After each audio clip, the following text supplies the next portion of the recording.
हाँ जी। सो canonical system है बेटा अपने को कैनोनिकल सिस्टम के लिए पार्टीशन फंक्शन की लिखण की ਆਪਾਂ ਗੱਲ ਕਰ ਰਹੇ ਹਾਂ।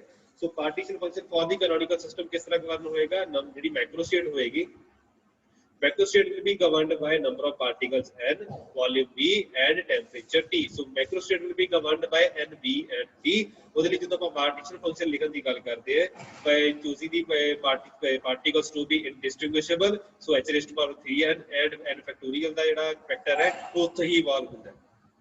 So ultimately अपने को ਜਿਹੜਾ partition function for a system of n particles will be equal to 1 by n factorial h raised to power 3 and multiplied by e raised to power minus beta into h ਦਾ मतलब ਤੁਹਾਡਾ Hamiltonian है into d raised to power 3n of q and d raised to power 3n ਤੁਹਾਡਾ p and ਇੱਥੇ q ਤੁਹਾਡਾ ਕੀ ਹੈ ਬੇਟਾ, q is your position coordinates and p is your momentum coordinates and we are governing the thermodynamics or statistical mechanics in 6 dimensional phase space।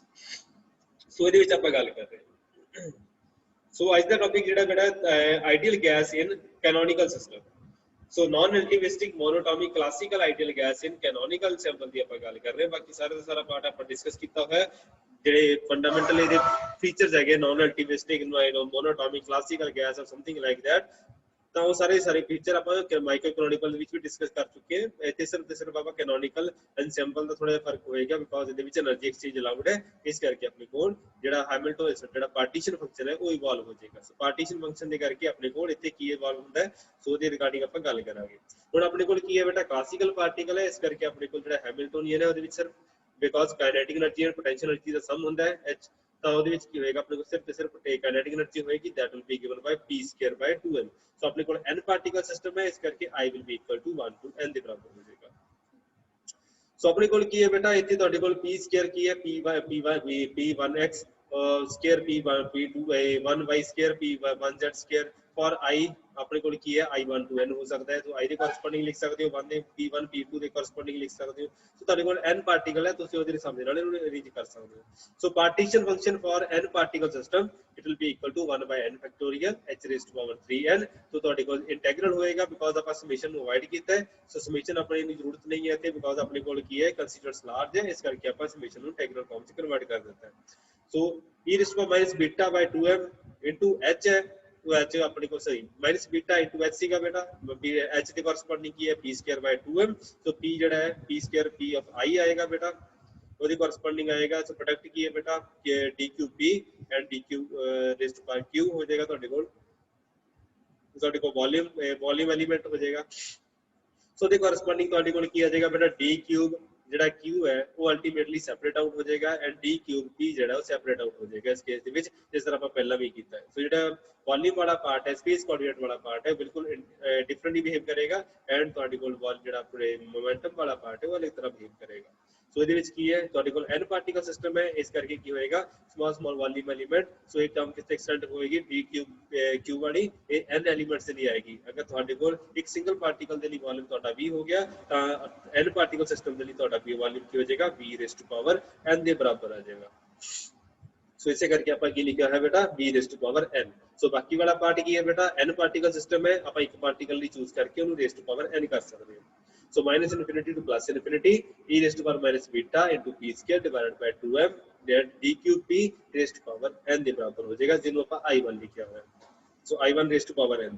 ਹੁਣ ਇਹਦੇ ਵਿੱਚ ਕੀ ਹੈ raised to power n ਵਾਲੇ factor ਸਾਰੇ ਇਕੱਠੇ ਕਰ ਲਏ ਬੇਟਾ, ਉਹਦੇ I1 ਹੋ ਗਿਆ v ਹੋ ਗਿਆ ਐਂਡ h cube ਹੋ ਗਿਆ, ਬਾਕੀ ਸਾਰੇ raised to power n ਹੋ ਗਿਆ ਜੀ। ਅਲਟੀਮੇਟਲੀ ਇਹ ਕੀ ਹੋਣਾ ਆਪਾਂ q ਬਣਦਾ ਪੋਰਸ਼ਨ ਲਿਖ ਲੈਂਦੇ ਹਾਂ, ਬਾਕੀ ਸਾਰੇ ਦਾ ਸਾਰਾ part raised to power n and 1 by n factorial ਹੋ ਗਿਆ।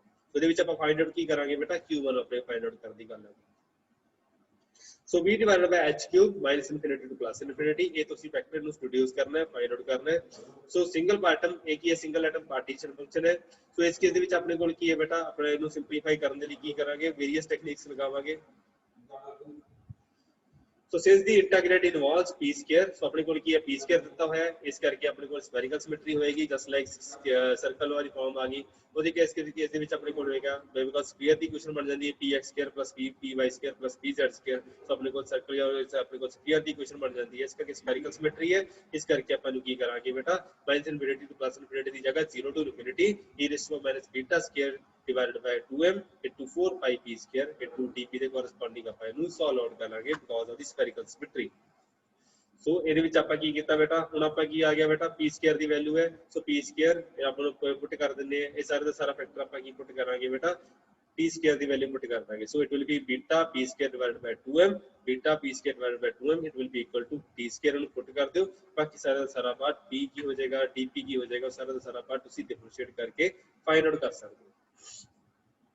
ਠੀਕ ਹੈ ਜੀ। ਸੋ ਉਸ ਤੋਂ ਬਾਅਦ ਤੁਸੀਂ ਕੀ ਕਰੋਗੇ, ਸਾਰੇ ਦੀ ਸਾਰੀਆਂ ਵੈਲਿਊਜ਼ ਵਗੈਰਾ ਫਿਲ ਕਰੋਗੇ, ਅਲਟੀਮੇਟਲੀ ਤੁਸੀਂ ਇਹਨੂੰ ਸੋਲਵ ਆਊਟ ਕਰਨ ਦੀ ਕੋਸ਼ਿਸ਼ ਕਰੋਗੇ ਐਂਡ ਤੁਹਾਡੇ ਕੋਲ ਇੱਕ ਗਾਮਾ ਫੰਕਸ਼ਨ ਆਏਗਾ that will be 3/2। ਸੋ ਜੇ ਤੁਸੀਂ ਇਹਦੀਆਂ ਵੈਲਿਊਜ਼ ਵਗੈਰਾ ਫਿਲ ਕਰ ਦਿਓਗੇ ਤਾਂ ਤੁਹਾਡੇ ਕੋਲ ਜਿਹੜੀ ਵੈਲਿਊ ਆਏਗੀ that will be 2πm/kt raised to power 3/2। So exact ਜਿਹੜਾ ਆਪਾਂ n ਪਾਰਟੀਕਲ ਸਿਸਟਮ ਦੇ ਲਈ ਪਾਰਟੀਸ਼ਨ ਫੰਕਸ਼ਨ ਲਿਖਿਆ ਹੋਇਆ ਉਹਦੇ ਵਿੱਚ ਇਹਦੀ ਸਿੰਗਲ ਪਾਰਟੀਕਲ ਪਾਰਟੀਸ਼ਨ ਫੰਕਸ਼ਨ ਦੀ ਵੈਲਿਊ ਵਗੈਰਾ ਫਿਲ ਆਊਟ ਕਰ ਦਿਓ ਐਂਡ ਤੁਹਾਡੇ ਕੋਲ ਰਿਜ਼ਲਟ ਬਣਨੇ ਲੱਗ ਜਾਣਗੇ। So it will be 1/n factorial v by h cube 2πm/kt raised to power 3/2 raised to power n ਆ ਜਾਏਗਾ। So because raised to power n ਹੈ ਇਸ ਕਰਕੇ ਆਪਣੇ ਕੋਲ ਇਹਨੂੰ ਆਪਾਂ log ਦੇ ਫੈਕਟਰ ਵਿੱਚ ਵੀ ਕਿਤੇ ਨਾ ਕਿਤੇ ਲੈ ਕੇ ਚੱਲਾਂਗੇ r/10। ਸੋ q1 ਆਪਣੇ ਕੋਲ ਦਿੱਤਾ ਹੋਇਆ ਬੇਟਾ। ਸੋ ਪਾਰਟੀਸ਼ਨ ਫੰਕਸ਼ਨ ਆਪਣੇ ਕੋਲ ਸਿੰਗਲ ਪਾਰਟੀਕਲ ਪਾਰਟੀਸ਼ਨ ਫੰਕਸ਼ਨ ਆਪਾਂ ਲਿਖ ਸਕਦੇ ਬੇਟਾ b 2πm/kt raised to power 3/2 divided by h cube raised to power 3/2, ਇਹਦਾ raised to power n ਕਰ ਦਈਏ ਤਾਂ n ਪਾਰਟੀਕਲ ਹੋ ਜਾਏਗਾ। ਸੋ n ਪਾਰਟੀਕਲ ਸਿਸਟਮ ਦੇ ਲਈ ਆਪਣੇ ਕੋਲ ਪਾਰਟੀਸ਼ਨ ਫੰਕਸ਼ਨ ਡਿਵਾਈਸ ਹੋ ਚੁੱਕਾ ਹੈ। ਸੋ ਇਹਦੀ ਵੈਲਿਊ ਤੁਸੀਂ ਨੋਟ ਕਰ ਸਕਦੇ ਹੋ ਬੇਟਾ, ਹਰ ਜਗ੍ਹਾ ਇਹੀ ਚੱਲੇਗੀ q of n is equal to 1/n factorial v by h cube 2πm/kt raised to power 3/2 raised to power n। ਇਹ ਤੁਹਾਨੂੰ ਰਿਮੈਂਬਰ ਰੱਖਣਾ ਪਏਗਾ। ਸੋ ਕਾਫੀ ਲੰਬੇ ਚੌੜੀਆਂ ਕੁਐਸਚਨ ਤੁਹਾਨੂੰ ਇੱਥੇ ਰਿਮੈਂਬਰ ਰੱਖਣੀਆਂ ਪੈਣਗੀਆਂ, ਤੇ ਸਭ ਕੁਝ ਤੁਹਾਡੇ ਟਿਪਸ ਦੇ ਉੱਪਰ ਹੋਣਾ ਚਾਹੀਦਾ ਹੈ ਅਗਰ ਤੁਸੀਂ ਸਟੈਟਿਸਟੀਕਲ ਮਕੈਨਿਕਸ ਜਾਂ ਕੁਝ ਇਦਾਂ ਦਾ ਪੜ੍ਹਨ ਦੀ ਗੱਲ ਕਰਦੇ ਹੋ। ਠੀਕ ਹੈ ਜੀ। ਸੋ ਉਸ ਤੋਂ ਬਾਅਦ ਆਉਂਦਾ ਬੇਟਾ ਹੈਲਮੋਲਟਜ਼ ਫ੍ਰੀ એનર્ਜੀ। ਹੈਲਮੋਲਟਜ਼ ਫ੍ਰੀ એનર્ਜੀ ਜਿਹੜੀ ਹੈ ਉਹ ਕਿਸ ਤਰ੍ਹਾਂ ਤੁਸੀਂ ਡਿਡਿਊਸ ਕਰੋਗੇ। ਹੈਲਮੋਲਟਜ਼ ਫ੍ਰੀ એનર્ਜੀ ਫਾਈਂਡ ਆਊਟ ਕਰਨ ਦੇ ਲਈ ਕੀ ਕਰਨਾ ਪਏਗਾ, ਹੈਲਮੋਲਟਜ਼ ਫ੍ਰੀ એનર્ਜੀ ਦਾ ਕਨਸੈਪਟ ਆਪਣੇ ਕੋਲ ਆਲਰੇਡੀ ਡਿਸਕਸ ਕੀਤਾ ਹੋਇਆ ਬੇਟਾ। ਬਟ ਇਹਦੀ ਵੈਲਿਊ ਹੁੰਦੀ ਹੈ -kt log of q। So log of q ਆਪਣੇ ਕੋਲ ਕੀ ਹੈ, n ਪਾਰਟੀਕਲ ਸਿਸਟਮ ਦੇ ਲਈ ਪਾਰਟੀਸ਼ਨ ਫੰਕਸ਼ਨ ਆਪਾਂ ਫਾਈਂਡ ਆਊਟ ਕਰ ਚੁੱਕੇ ਹਾਂ। ਉਹਦੀ ਸਿੰਪਲ ਵੈਲਿਊ ਜਿਹੜੀ ਹੈ ਤੁਸੀਂ ਫਿਲ ਆਊਟ ਕਰ ਸਕਦੇ ਹੋ। 1/n ਫੈਕਟੋਰੀਅਲ ਕੀ ਹੈ, ਸੈਪਰੇਟ ਆਊਗਾ, ਸੈਪਰੇਟ ਆਊਟ ਆਏਗਾ ਐਂਡ ਜਿਹੜਾ raised to power n ਵਾਲਾ ਫੈਕਟਰ ਹੈ ਉਹਨੂੰ ਆਪਾਂ ਸੈਪਰੇਟ ਯੂਜ਼ ਕਰਾਂਗੇ। ਸੋ log of v by h cube 2πm/kt raised to power 3/2 raised to power n ਵਾਲਾ ਫੈਕਟਰ ਵੱਖਰਾ ਹੋ ਜਾਏਗਾ and log of n factorial ਵਾਲਾ ਫੈਕਟਰ ਵੱਖਰਾ ਹੋ ਜਾਏਗਾ। ਇਹਦੇ ਵਿੱਚ ਕੀ ਹੋਏਗਾ, log of 1/n ਫੈਕਟੋਰੀਅਲ ਕੀ ਬਣੇਗਾ, log of m minus log of n। so log of 1 ਤੁਹਾਡਾ 0 ਹੋ ਗਿਆ and log of n factorial ਤੁਸੀਂ ਇੰਪਲੀਮੈਂਟ ਕਰੋਗੇ ਸਟਰਲਿੰਗ ਫਾਰਮੂਲਾ। ਸੋ ਇਹਦੀ ਯੂਜ਼ ਕਰਕੇ ਬੇਟਾ ਜਿਹੜਾ ਤੁਹਾਡੇ ਕੋਲ raised to power n ਸੀਗਾ ਅਲਟੀਮੇਟਲੀ ਤੁਹਾਡਾ ਫਾਰਵਰਡ ਆ ਜਾਏਗਾ log of n ਤੇ log of 1 ਤੁਹਾਡੀ ਕੁਆਂਟੀਟੀ ਦੇ ਬਾਹਰ ਆ ਜਾਏਗਾ। ਸੋ log of m raised to power n will be equal to n log of m ਦੇ ਬਰਾਬਰ ਆ ਜਾਏਗਾ। ਠੀਕ ਹੈ ਜੀ। ਸੋ ਅਲਟੀਮੇਟਲੀ ਤੁਹਾਡੇ ਕੋਲ ਜਿਹੜਾ ਰਿਜ਼ਲਟ ਬਣੇਗਾ, ਤੁਹਾਡੇ ਕੋਲ ਫ੍ਰੀ એનર્ਜੀ ਬਣੇਗੀ, it will be given by nkt log of n by v h square by 2πm/kt raised to power 3/2 minus 1।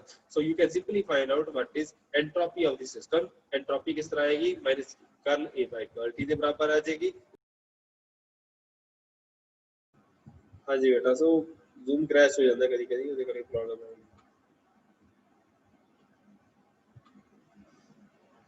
ਹਾਂਜੀ ਬੇਟਾ। ਸੋ ਤੁਸੀਂ ਐਂਟਰੋਪੀ ਕੱਢ ਸਕਦੇ ਹੋ ਕਰਲ a by कर्ल t ਦੇ ਥਰੂ। ਸੋ ਅਲਟੀਮੇਟਲੀ ਤੁਹਾਡੇ ਕੋਲ ਰਿਜ਼ਲਟਸ ਬਣਨਗੇ। ਸੋ ਮੈਥਮੈਟਿਕਸ ਹੈ, ਟਿਪੀਕਲੀ ਤੁਸੀਂ ਇਹਨੂੰ ਕਰ ਸਕਦੇ ਹੋ। ਤਾਂ ਤੁਸੀਂ ਇਸ ਕੇਸ ਵਿੱਚ ਐਂਟਰੋਪੀ ਫਾਈਂਡ ਆਊਟ ਕਰਨ ਦੀ ਗੱਲ ਕਰੋਗੇ ਤਾਂ ਤੁਸੀਂ ਫਾਈਂਡ ਆਊਟ ਕਰੋਗੇ ਸੋ n of k log of 2πm/kt divided by h square raised to power 3/2 plus 5/2 ਦੇ ਕੋਰਸਪੋਂਡਿੰਗ ਤੁਹਾਡੇ ਕੋਲ ਰਿਜ਼ਲਟ ਆ ਜਾਏਗਾ। This is the same equation ਜਿਹੜੀ ਸ਼ੈਕਵਾ ਟੈਟਰੋਡ ਇਕੁਏਸ਼ਨ ਤੁਸੀਂ ਪਹਿਲਾਂ ਵੀ ਡਰਾਈਵ ਕੀਤੀ ਹੋਈ ਹੈ ਮਾਈਕਰੋ ਕੈਨੋਨਿਕਲ ਐਨਸੈਂਪਲ ਵਾਲੇ ਕੇਸ ਦੇ ਵਿੱਚ। ਬਿਕੋਜ਼ ਤੁਹਾਡੇ ਕੋਲ ਪਾਰਟੀਕਲ ਨੰਬਰ ਐਕਸਚੇਂਜ ਨਹੀਂ ਆਏਗਾ ਤਾਂ ਜ਼ਿਆਦਾ ਕੋਈ ਫਰਕ ਨਹੀਂ ਪਏਗਾ। ਸਿੰਪਲ ਟਰਮਸ ਉਹੀ ਰਹਿਣਗੇ, ਐਂਟਰੋਪੀ ਦੇ ਫੈਕਟਰ ਉਹੀ ਆਣਗੇ। ਬਿਕੋਜ਼ ਕਲਾਸੀਕਲ ਗੈਸ ਹੈ, ਕਲਾਸੀਕਲ ਗੈਸ ਦੇ ਕਰਕੇ ਜ਼ਿਆਦਾ ਚੱਕਰ ਨਹੀਂ ਪਏਗਾ। ਹਾਂ ਅਗਰ ਆਪਾਂ ਕੋਈ ਇਹਦੇ ਵਿੱਚ ਸਪੈਸ਼ਲ ਫੀਚਰ ਐਡ ਕਰਾਂਗੇ ਰੀਅਲ ਗੈਸਿਸ ਵਾਲੇ ਤਾਂ ਚੱਕਰ ਜ਼ਰੂਰ ਪਏਗਾ। ਠੀਕ ਹੈ ਜੀ। ਸੋ ਇਸ ਤੋਂ ਬਾਅਦ ਆਪਾਂ ਇੱਕ ਚੀਜ਼ ਹੋਰ ਕਰਾਂਗੇ ਬੇਟਾ, ਛੋਟੇ ਇੱਕ ਮਿੰਟ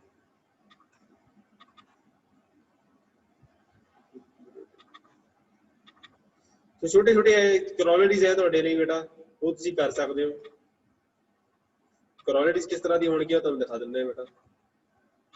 तो काफी सारे फीचर है ਜਿਹੜੇ ਤੁਸੀਂ ਡਿਸਕਸ ਕਰ ਸਕਦੇ ਹੋ ਇਸ ਕੇਸ ਵਿੱਚ।